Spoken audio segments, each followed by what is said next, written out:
Good afternoon.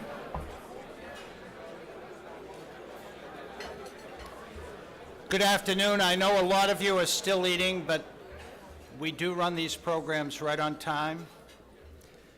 My name is Peter Rollins, and along with our Chancellor, Father Monin, and our Executive Vice President, Pat Keating, and our Academic Vice President, Bert Garza, welcome, Bert, and the Chairman of our Board of Advisors, John Hamill, I welcome you to the Chief Executives Club of Boston. We are always humbled by the who's who that attend these events. And for those naysayers who continue to ask, where have all the leaders gone? I say, let them come here. That's a little Kennedy touch, you know, let them come here. In addition to the private sector chairman, presidents, and managing partners who are here today, I would like to acknowledge from the public sector two of Frank McCourt's soon-to-be best friends, the CEO of Massport, Craig Coy. Craig? And the director of the BRA, Mark Maloney. Mark. Also here today, Governor Romney's highly respected Secretary of Administration and Finance, Tom Tremarco. Tom.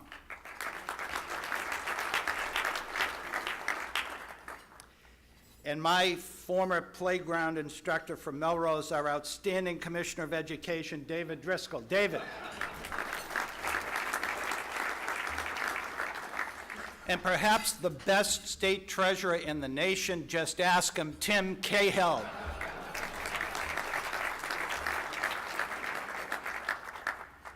And our classy, articulate, and non-controversial Lieutenant Governor, Kerry Healy.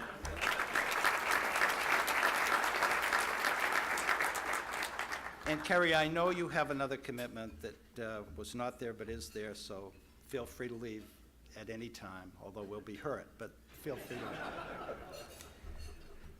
And I would like to recognize the ever-powerful chair of the Mass Convention Center, who has currently experienced record-breaking bookings, Gloria Larson. Gloria? And finally, best-selling author and frequent national television guest on Oprah Winfrey, The Today Show, and 2 weeks ago, Good Morning America, Newport's Cheryl Richardson. Cheryl.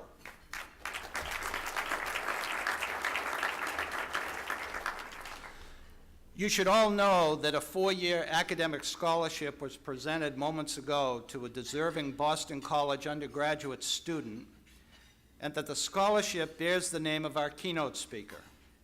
A special thank you to Pat Stokes, who is both the chairman of BC's Board of Trustees and also the CEO of Anheuser-Busch, and he made this possible. The Kevin Rollins Scholarship winner is Kerry Burke. Congratulations, Kerry, and please stand to be recognized.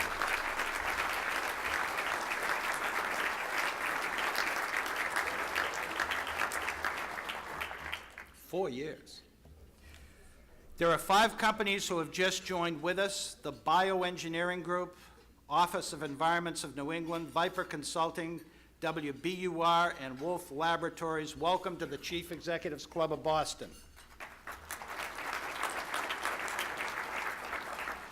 Regarding the waiting list, it is still possible to become a member, so brochures are available in the foyer as you depart. We will next gather here in just 2 weeks, which is unusual, on January 25th, when Ron Dion will host P&G's CEO, A.G. Lafley. Also confirmed future speakers include Amgen's Kevin Scherer, Disney's new CEO, Bob Iger, and ExxonMobil's new CEO, Rex Tillerson, so stay tuned. Now, let me thank Nick Stavropoulos for hosting today's meeting and invite him to the podium to introduce our keynote speaker. Nick.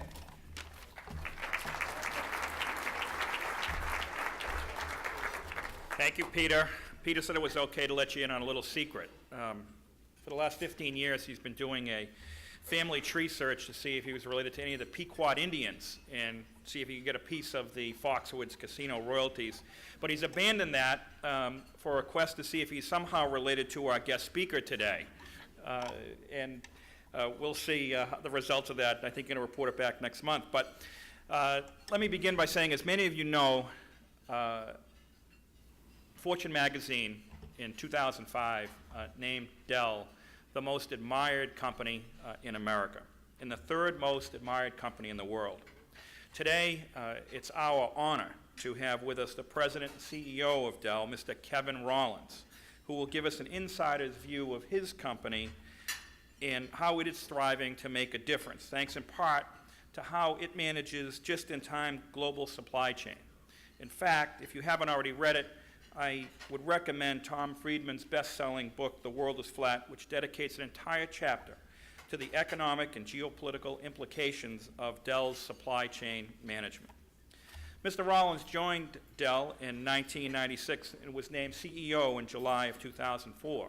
Prior to his current role, Mr. Rollins served as president, COO, vice chairman, and president of Dell Americas. Additionally, at the request of President Bush, Mr. Rollins serves on the Advisory Committee for Trade Policy and Negotiation and is a member of the Technology CEO Council and the U.S. Business Council. He's also an active member of the American Enterprise Institute and the Juvenile Diabetes Research Foundation. Today's a bit of a homecoming for Mr. Rollins. In 1993, he was living right here in Needham, Massachusetts, as a partner at Bain & Company when he was asked to fly to Austin to meet with the executives of Dell. He quickly became part of that senior management team, and 3 years later, he joined Dell full-time. Ladies and gentlemen, it's my pleasure to introduce Mr. Kevin Rollins.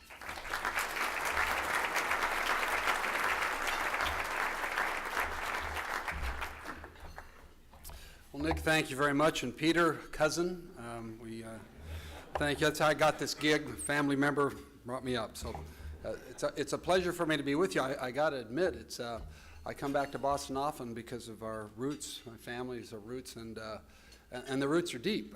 I've done our genealogy for our family, and our progenitors came across the pond in 1623 and landed, and a good portion of them stayed right here in New England, and so I didn't grow up here, but I moved and spent most of my life here, and there was a natural affinity for my family, my wife and I. We got here, and I think it's because we had roots here dating back to the earliest days of the formation of our country. So it's a pleasure to be with you again and be back here in Boston.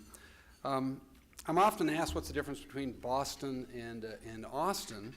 And as you know, here in Boston, the cultural events revolve around symphonies and art and business school and academic and business and politics. But we have those in Austin too. They're on somewhat more modest scale, but we also have rodeos and bull riding in Texas. And I've come under a lot of pressure there to give up kind of my slacks, my loafers, my khakis for boots and for Levi's. And I've tried, but I just can't get there. So I'm still kind of blue-blooded at my roots with you. So I guess you can take me out of Boston, but you can't take Boston out of me. This is a great venue and a great opportunity for me to talk about globalization, international commerce.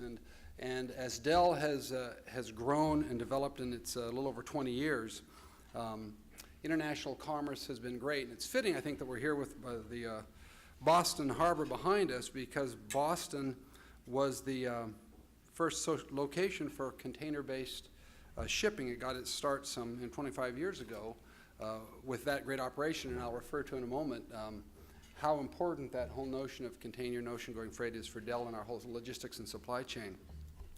But today, Massachusetts companies, big and small, are seizing this great opportunity to sell their products overseas and increasing the value of their exported goods and services from $16.8 billion in 1999 to nearly $22 billion in 2004. And this desire to sell overseas is driven by a number of budding entrepreneurs, one which I share an office with, Michael Dell, who saw that great opportunity to not only build a great institution within the United States, but then to export those capabilities abroad. Less than 3 years after Dell initiated in 1984, we opened Dell in the United Kingdom, and then soon moved after that to other countries. And we had a lot of opposition in those days because we were told that the Dell model was an American concept and that selling direct would be a flop every place else. It just would not work. And frankly, we still hear it today, whether it's China or whether it's India or whether other developing nations, that it just won't work.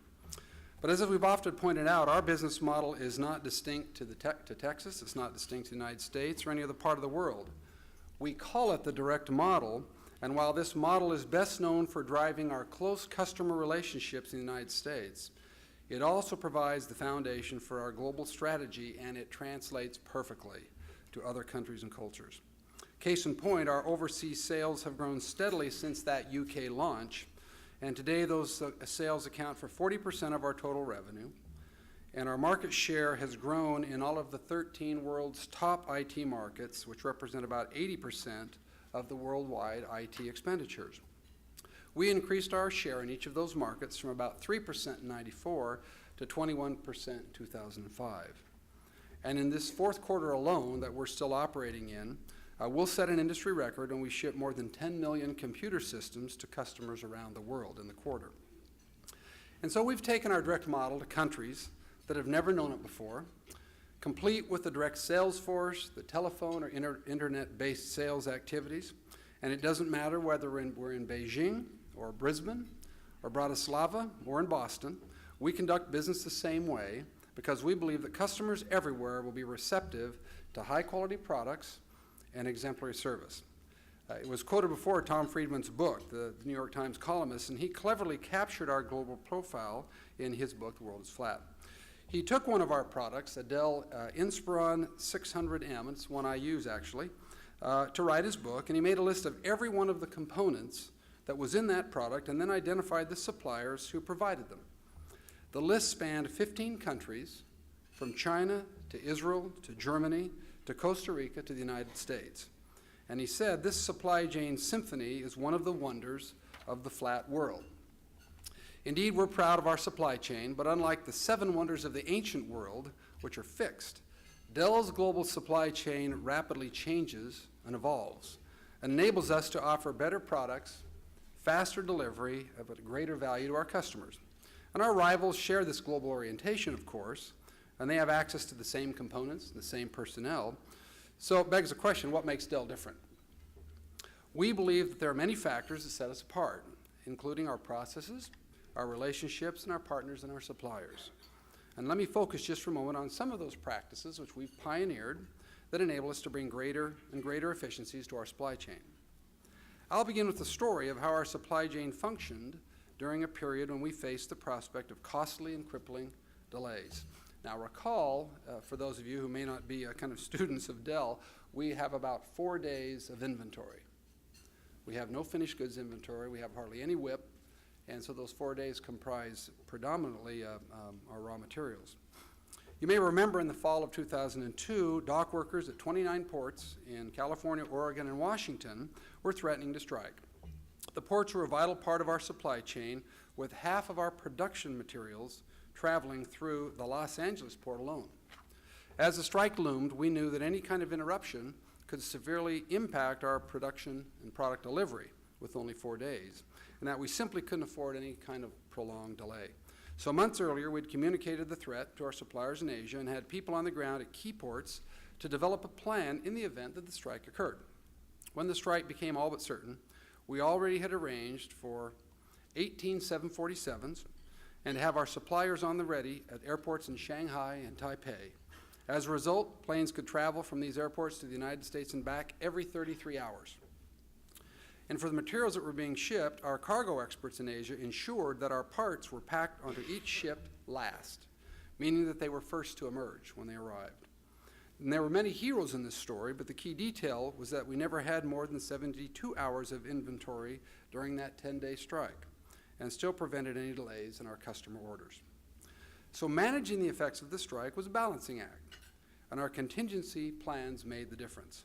But our success in navigating this episode was a tribute to innovative practices, practices that we continually refine, and which we've created a tighter, more efficient, and more integrated supply chain. It's not a secret that in addition to being a technology company, we also count process expertise among our core competencies. This was critical given our razor-thin inventory levels and our 500 production suppliers, approximately 65% of whom are outside the United States, spanning 35 countries and 4 continents. Our process expertise is critical here at home. When terrorists struck the Pentagon September 11th, the damage extended to the building's IT infrastructure, as all of the Army's servers were destroyed there. Within 24 hours, we had escalated the Army's production needs and were transporting new equipment to the Pentagon. Furthermore, the first international cargo plane that landed in the U.S. once the air ban was lifted was a plane leased by Dell that landed in Dallas. And we had a steady stream of planes landing in the following days. Because we had planes staged in Asia ready to fly, we didn't miss any customer commitments, while many other companies suffered financially due to the impact of 9/11. All told, we shipped more than 35,000 emergency systems to our customers in the weeks that followed. So today, our suppliers ship approximately 250 containers and trailers by ocean and ground and 3.5 747 aircraft of parts per day to Dell locations around the globe. Because we collaborate directly with our suppliers at every step along the supply chain, we've developed a network that can adapt to crises, while also generating continual productivity gains and cost reductions. Now, our supply chain also gets much of the credit for the fact that our operations generate on average about $1 million in an hour. Let me tell you about 3 reasons that our global supply chain works as well as it does. First is proximity. Second is high business and ethical standards. And thirdly is treating suppliers as partners and not adversaries. First, proximity. This decision goes back to when Dell was first expanding overseas and choosing whether to use local suppliers or look globally. But rather than an either or, we worked to get the best of both. We told our local suppliers that we were determined to expand globally, and we wanted them to be global suppliers and service our factories all over the world. A vendor who worked with us in Ireland decided to set up a plant next to the one ours in Malaysia, and then did the same in China, followed by Texas and Brazil. We found that once we worked with a global supplier, inconsistencies resulting from forecasting service and quality levels largely disappeared. And the process of simplification reduced confusion internally and accelerated the production process and helped to bring about greater value for our customers. Second, we hold our suppliers to a very high standard in how they conduct themselves.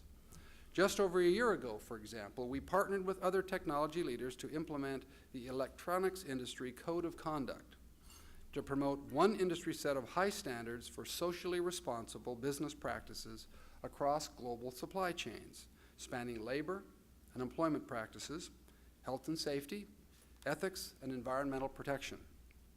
We also hold in-person meetings with our suppliers each quarter, during which we review their performance on a number of areas and make suggestions about how they can do better. Promoting high standards amongst our suppliers helps to ensure that they're constantly striving to improve their own efficiencies, as you might imagine, and reliability, but to do it also in a manner that is sustainable and responsible long term. The third and final point about our supply chain is that we treat our suppliers not as adversaries who are going to squeeze for every last penny in savings, but as our partners.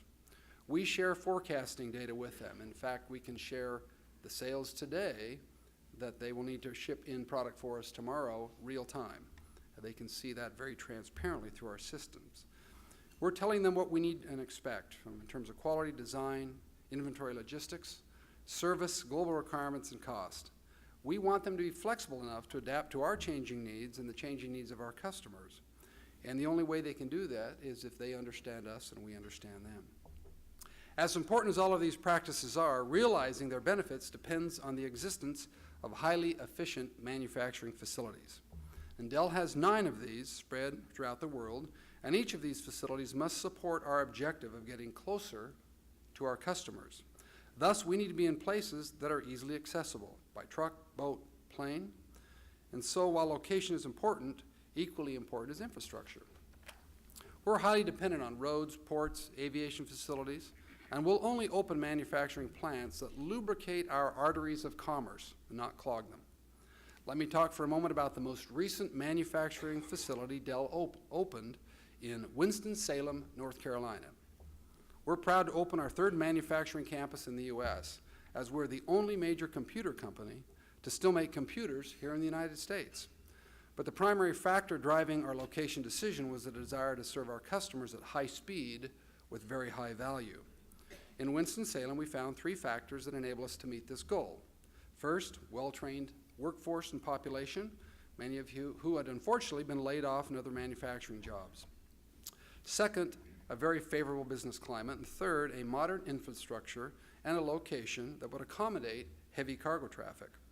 We're optimistic that this facility, the largest we have in the world, will help us to build on the impressive productivity gains realized in our other facilities. Over the past 5 years, our sales have doubled, and the number of units we ship each day has increased 153%. Perhaps my favorite statistic of all is that we ship 1.1 systems every second of every calendar day, and that's productivity. While higher worker productivity is a fundamental part of the Dell strategy, so is being close to the customer. And despite what you hear today in computer manufacturing, logistics is 4 to 5 times more important than labor cost. We realize that, and so we keep most of those manufacturing jobs here at home.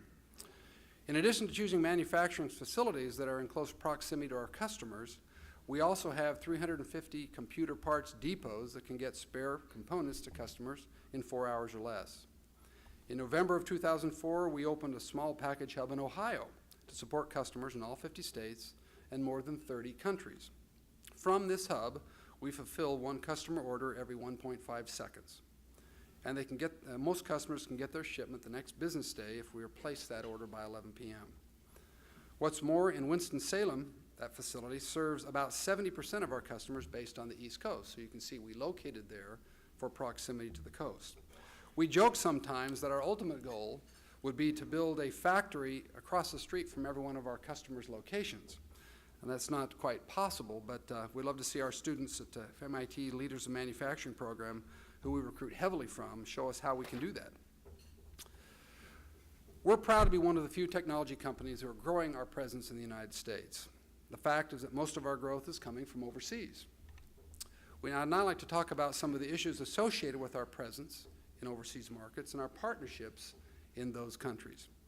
The markets offering Dell the greatest growth opportunities for the future will be in Asia, not surprisingly, and Europe and South America.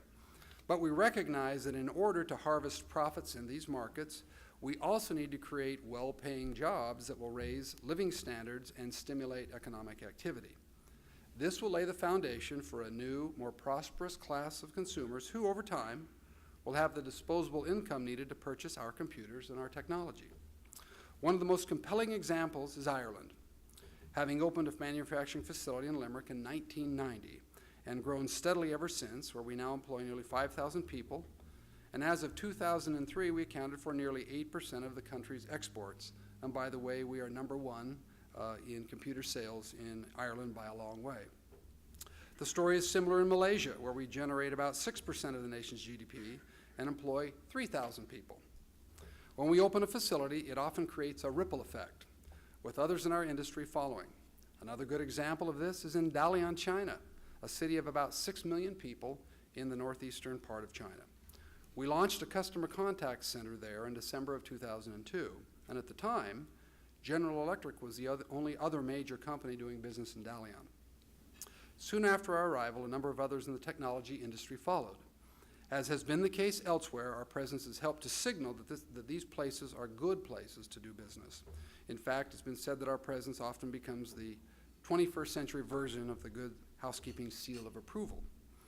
Our investment in Dalian is also a case study on the intersection of history and globalization, and the far-reaching and unforeseen implications of diplomacy.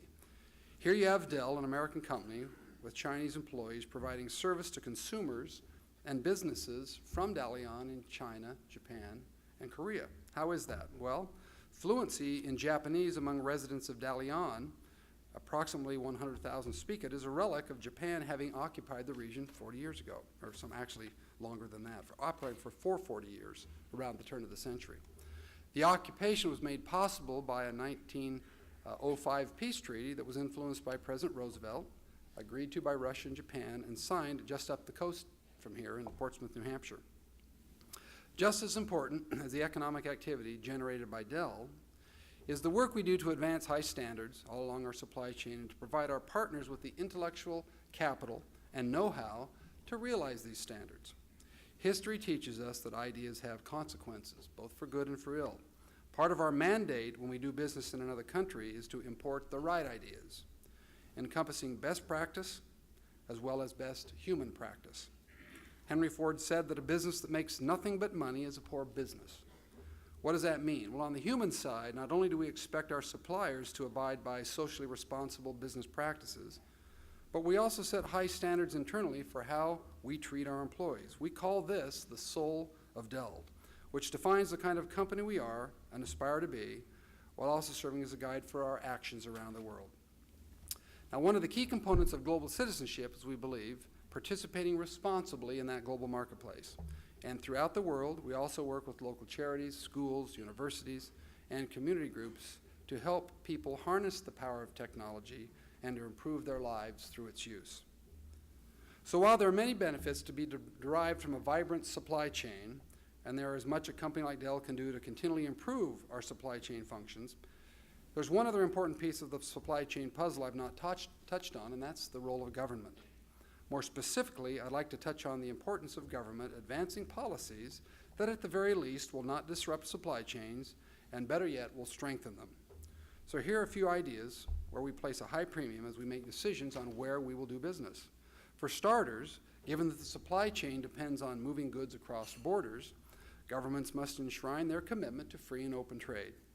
If companies fear protectionist tariffs, they simply will use suppliers in more commerce-friendly environments. Secondly, the supply chain needs an open, flexible economy with low taxation and modest regulation. If it's too costly for companies to do business in one country, they'll move to another one. In Brazil, for example, companies that operate outside the formal economy, which is known as the gray market, now account for about 70% of the market for computers in Brazil. And as they are able to significantly undercut the prices by operating in that gray zone of companies who comply, it makes it very difficult to compete. Dell maintains a large presence in Brazil. We're the #1 computer company there with about 4% market share. But the government could really help a lot by cracking down on this gray market or releasing the tax and tariff burdens so that the natural economy could flow and tax receipts to the government could increase.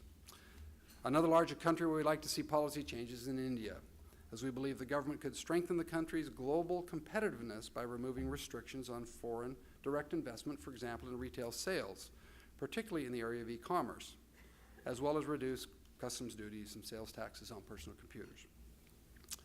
Third, a supply chain needs a modern infrastructure. Earlier I mentioned the importance of transportation, roads, ports, and aviation facilities. Equally important is ubiquitous, cost-effective telecommunications, including mobile phone service and internet access. There's a great correlation between internet access, high bandwidth penetration, and the improvement of economy, as we've found. The supply chain won't survive without it either. With the proliferation of mobile workforces, wireless internet access, WiMAX and other technologies is increasingly becoming important. Fourth, there must be public and private investment in education and training. Well, this kind of goes without saying. High-quality education fosters new ideas and helps companies to adapt to new business challenges.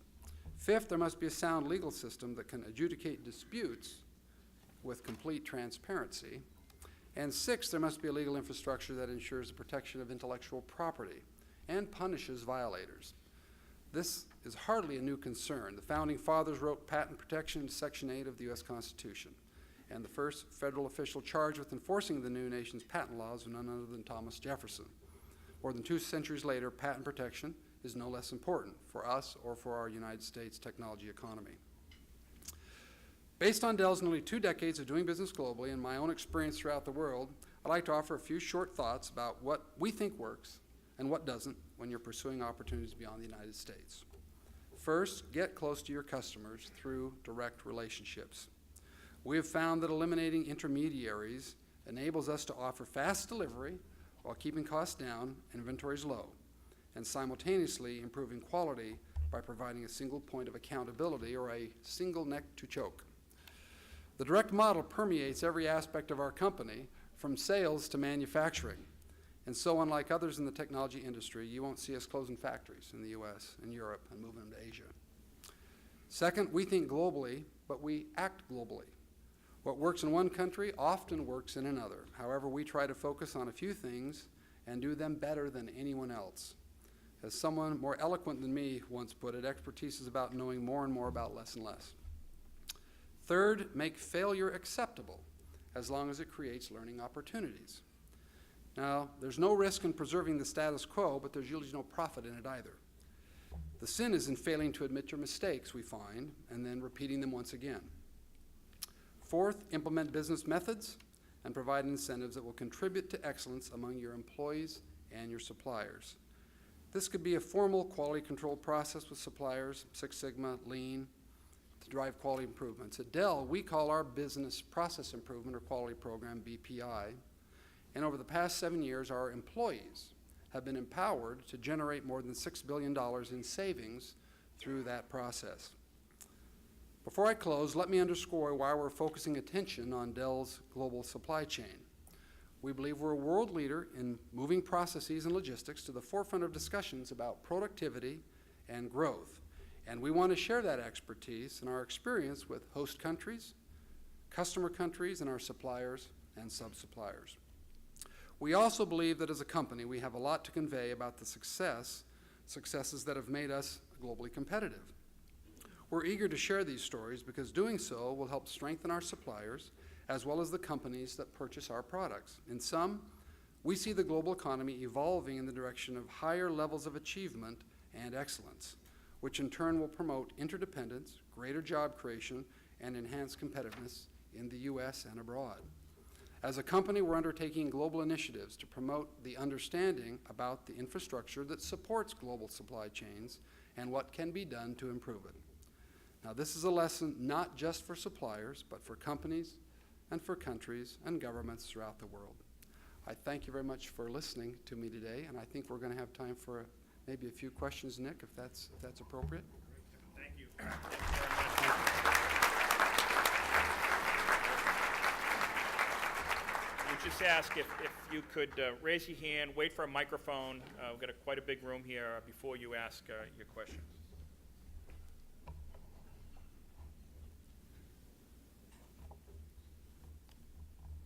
Hi, I enjoyed your speech. You did a good job. Thank you. There was a press release out the other day that indicated that Dell had decided to delay its entree into the SMB services market. Care to comment? No, I can't. I'm not sure I know what that press release was, but we are going full bore ahead with the services into the small medium business market. Small to medium-sized business. Yeah, I'm Don't know not. what SMB is. I'll have to plead ignorance. I'm not familiar with that, and I know of no reason why we would not pursue small medium business. I'll be happy to email you the URL. Very good. Very good. No, the small medium business market, frankly, is one of the most exciting markets for us of all. We have in the U.S., since most of us will be most familiar with that, our highest market share as a company in large corporate and corporate market. About 85% of our sales, and many of you, as I've heard and talked with you, know us from consumer sales and your products you use in your home. Only about 15% of our revenues are drawn from the consumer market. 85% is from corporate and institution. And of that sector, the most exciting for us, profitable, growing is small medium business. So, and of that small medium business sector, one of the most profitable pieces of that most profitable business is the services sector. So if someone's got an errant rumor out there, we'll have to stop it. I was interested to hear you say that you have your largest manufacturing facility in the United States. In this region, we're having difficulty creating jobs. Right. Do you have any advice? Is it possible to manufacture in this region? Do you have any advice for this region? It seems that we have almost abandoned our will to create jobs, manufacturing jobs in the region, but also that we've abdicated any possibility of processing information in this region. You know, I don't know if I have a whole lot, but I'll tell you kind of the process. And these are rough figures, but the cost for a standard computer today, and is about less than $10 for labor for assembly, and it's over $40 and going up with the oil situation for logistics. So it's pretty clear you got to get close to the customer here, and the labor savings for us moving to China would be immaterial. So there's really two competitive fronts. One is the U.S. versus these emerging global markets, but there's also U.S. versus U.S. because there's a lot of opportunity for us in many parts that are experiencing maybe some of the labor challenges that we have here in New England, Massachusetts, in the Southeast and other parts of the country. So I think the advice I would have is once it comes to that logistics, which keeps us in the U.S., then it gets down to kind of benefits and incentives that can help us best install and train workers to be most productive the fastest. And it's not a matter of just how much can you get, but it's a matter of can you get it enough to be able to still compete with China and India and everybody else. So it becomes a fairly challenging negotiation, and some states will help and are willing to kind of be very, very aggressive there, and some states don't feel that's in their best interest and have other alternatives. But that competitiveness is finding its way into our college students, as well as into our infrastructure and our ability to compete. We in the U.S. have a fairly significant corporate tax rate compared to others. We still have a number of challenges with even IT infrastructure and broadband penetration. We're not the leader in those areas. And as you can see, China and India are graduating engineering talent at a much more rapid rate by multiples than we are. So there's got to be different strategies to attack each one of those efforts. But clearly, the infrastructure that we input in the United States, right now broadband penetration is critical. Japan is building out their entire infrastructure with fiber to the home, which it seems like an awful lot of capability to get to the home in terms of transfer rate. But that, we believe, at time will prove wise. Korea's ahead in that regard, too. So that's part of the issue of U.S., non-U.S., but then in the U.S., what parts of the country who've got the most aggressive stance as well. So I was talking here with Lieutenant Secretary Healy, and she wanted to have a further dialogue on what it would take. And we'd be very, very happy to show kind of the criteria. Yes. I can do it without it on my shout. Okay. You cited an interesting example of how you prepared and responded to 9/11. I wonder if you're concerned about an outbreak of avian flu, either how that might affect your supply chain, how it might affect your logistics or your markets. If so, what you're doing to be ready for it. That's a scary one.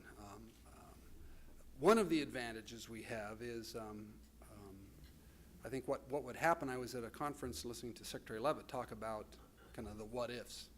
And they've used examples of prior epidemics, and there's been 2 or 3, and many of you know more about it than I do, and how things work, but obviously sequestering folks and quarantining folks is one of the things you do. Well, one of the benefits of our model, aside from the quarantining of folks within our own factories, which will be a problem that I think we'd have to deal with like everybody else with vaccination, is that we deliver to homes and people don't have to come into stores, and so many people get into a quarantine mode during those days. Our model is actually quite successful in that environment. And the case example I'd use is the SARS epidemic in China. During the SARS epidemic, when you ran through some of the similar situations, our business in China boomed because people didn't want to leave their home, and so they could use their computer or a phone to place their order and get their product and didn't have to go out. So our model has inherently got some good advantages to it, but in terms of how we would interact with our folks in our factories, in our call centers, we've got the same problem that everyone else does, and so we're going through now a full kind of emergency audit preparedness activity within our own company to figure out how would you manage that. And it's a tough one. There's just not a lot of obvious good solutions there outside some medical ones. And I'm a lot of my depth there on that one. Do you see Greater Boston ever becoming headquarters for a major computer company again? Like one from Texas? Well, Michael would have a lot to say about that, and he's from Texas. But, You know, I don't know. You've still got a lot of great technology here. And one of our great partners is EMC, who is still located here and has a lot of technology here. And we still interact with a lot of software companies who have capability and technology here. The computer industry and players are changing quite dramatically. And our industry has gone through fairly significant consolidation. And while you don't notice it when it kind of happens over a 5 to 10 year period, but the leading computer company back in the 80s was IBM. They no longer sell PCs. And they were displaced by a company by the name of Compaq Computer, which doesn't exist anymore. They were bought by HP. There are other companies, Packard Bell doesn't exist anymore. Apple's got a resurgence now, but at one point in time they were a leader and then kind of died off. So right now, many of the emerging competitors, with the exception of kind of HP and Dell in the US, aren't from here anymore. And so back to this notion of a global marketplace, we have to compete globally, and we have to be best in class, best in cost, best in quality on a global stage, whether it's Lenovo now in China, or whether it's HP in the United States, or whether it's Fujitsu Siemens in Germany, or Samsung in Korea. We have to play against all of those. So my guess is probably not, but that's not because of Massachusetts per se. I think that's just because of the consolidation of technology. Kevin, thank you very much. Appreciate it. We have a little token of our appreciation from the Boston College BC Club. Yep, thank you. Thank you so much. Thank you. Great. Thank you. Great job.